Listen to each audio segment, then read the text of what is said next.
Պարոն Ալոյան, քիչ առաջ Երևանի քաղաքապետի խոսնակը պարզաբանում տվեց 168 ժամին, ահա այս հիմքն են մատնանշել Երևանի ավականու 2009 թվականի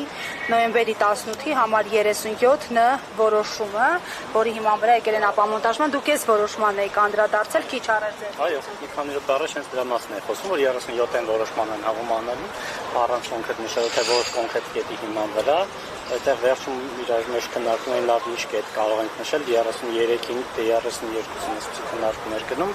այդ նշված հիմքը, որին փորձում են հավում անեն, այդ վերաբերում են դեպքում, երբ որ գովազդ ու գովազդակիրը միաժամանակ երկուսն էլ ապօրինի են, այդ դեպքում ապամոնտաժում է դնում, անգամ այդ ավականու որոշումը չնայած ինքը ամբողջությամբ ավականու որոշումն է ապօրինի, որը մեր կողմից վիճակվել է առաջիկա օրերին դատական կարգով ամբողջ ավականու որոշումը այդ ապամոնտաժելու մասը վիճակվել է։ Եվ երկրորդ, որը ընդհանրական որոշումը ոչ թե կոնկրետ դեպքին է վերաբերում։ Եվ երկրորդը անգամ եթե ապօրինի լիներ եւ ապամոնտաժումը իրականացվել, ապամոնտաժումը չի կարող իրականացնել սեփականության իրավունքը խախտելով։ Սեփականության իրավունքը համարյության պաշտպանված կարևորագույն իրավունքն է, որը այս բանի խախտումը ոստիկանությունն է, որը գործողություն չի ձեռնարկում այդ խախտումը վերացնելու համար։ Հասկանալի է։ Շնորհակալություն։